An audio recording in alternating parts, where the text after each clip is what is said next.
So, Star Wars came out in 1977, the year I was born, which makes me a little old now to be all giddy and excited to hear the new title of this year's Episode VIII. Or does it? Star Wars Episode VIII, The Last Jedi.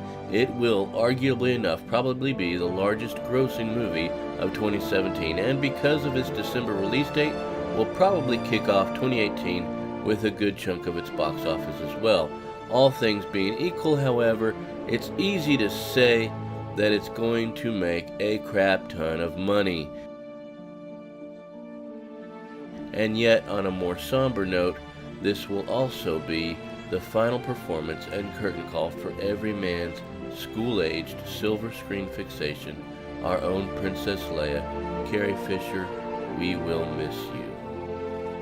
Now, we all have fond memories of playing Star Wars as children, and no matter how old you are, at some point, every single one of you out there has swung around a make-believe lightsaber and made those corny yet necessary sounds.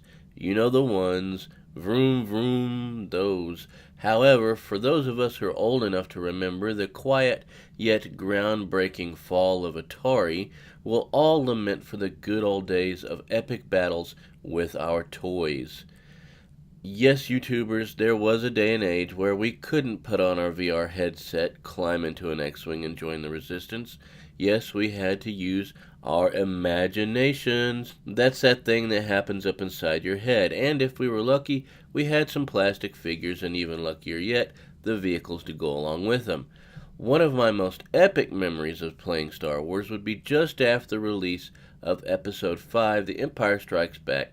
I was barely 3.5, but I have very detailed memories of the event, so the play-by-play is going to be specific, comprehensive, but hilarious. Now, my late brother Stephen, who was 7 years older than me, had his friends over to spend the night, and guess what everybody wanted to play? Yes, Star Wars, Empire to be exact, and guess who got to be the lookout for the planned shenanigans that my brother and his friends had thought up? Yes, me. So here I am, barely old enough to really appreciate Star Wars, wanting to be a part of the action with my big brother and his friends, standing in the hallway around 10 o'clock at night in my pull-ups, peering around the corner on the watch for my parents. First, my brother and his buddies start down the hallway and into the garage, where they begin to unfold their master plan. Now, they were going to reenact the asteroid scenes from Empire using newspaper and brown spray paint. They were going to make asteroids and hang them all over his room, where my brother would then fly his newly acquired Millennium Falcon around while his friends piloted their TIE fighters to try and shoot him down. Just like the commercials on TV, right? Wrong. You see, whoever made those commercials on TV had actual props people to put together these fun-filled adventures of 30 seconds for them. So that made kids all over the world drool over those new hunks of plastic. But in reality, nobody would ever be able to play with these toys like they really made out on the small screen. But that wasn't going to stop them.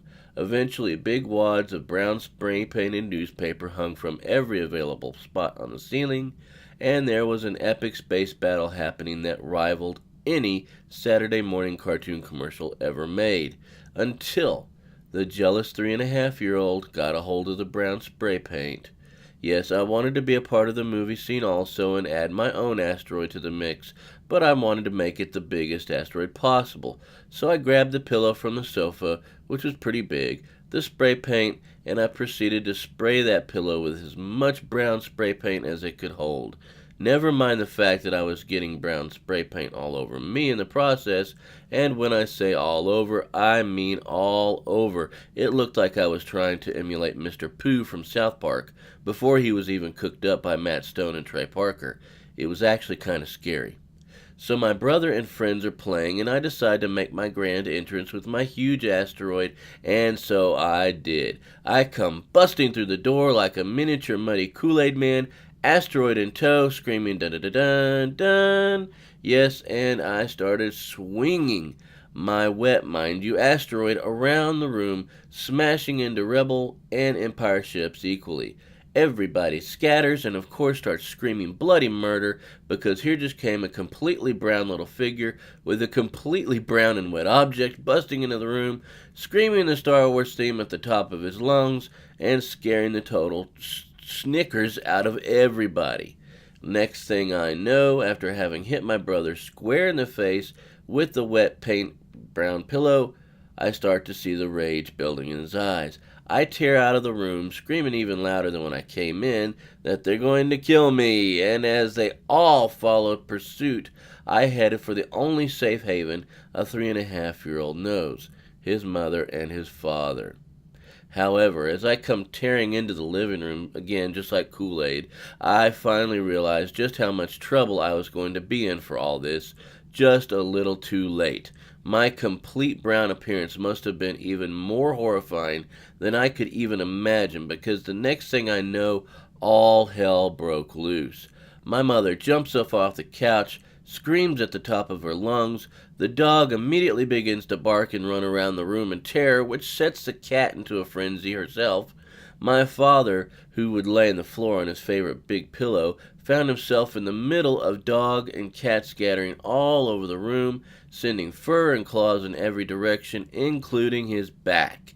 He begins to frantically attempt to get up as the dog and cat's panic evolve into a 100-mile-an-hour chase around the room, and nobody knew what the hell was happening.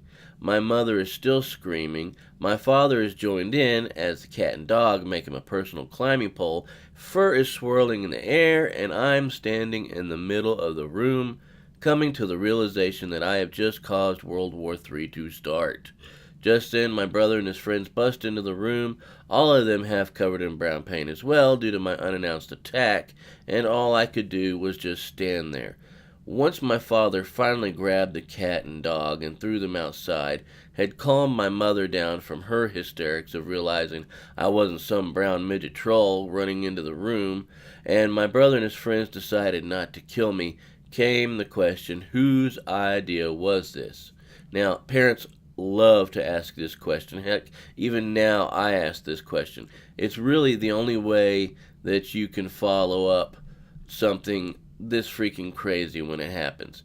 Of course, we knew better than to answer. Kids always know better than to answer that question. That means you have to admit guilt, and kids never admit guilt. It's kind of an unwritten law in the minds of kiddom. Never give up the guilty, stick together. If one goes down, we all go down. But nobody ever told that to my brother and his buddies.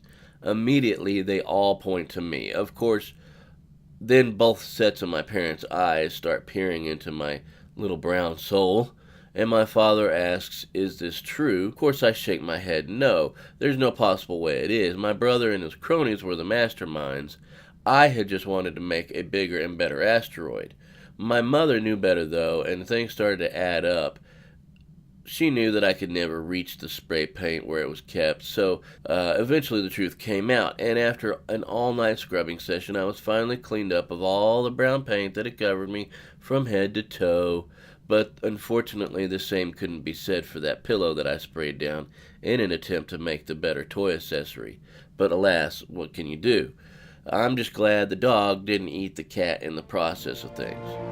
Now, of course, over time, more movies came out, and in the great tradition of Star Wars, all new crazy adventures would take place. But that, my friends, is another story. And let me just say this right now, that I love to tell stories, and there'll be more of these coming in the future, because as a kid growing up, I had many countless crazy things happen.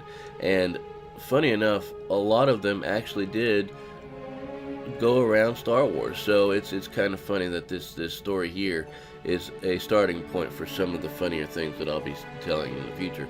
And just to let you know, guys, I really appreciate everybody keeping on with the channel and the new subscribers we're getting almost daily. And Kevin, I heard that you really liked Star Wars stuff, so there's a shout out to you. This episode was done specifically with you in mind. So guys, keep in mind we're going to be having the contest pretty quickly. I'm just about to make the official announcement, and keep your watch out for more cool things. Until we see you guys again, don't forget, We are not anonymous, but we are everywhere, and until we see you then, we bid thee farewell. Good night.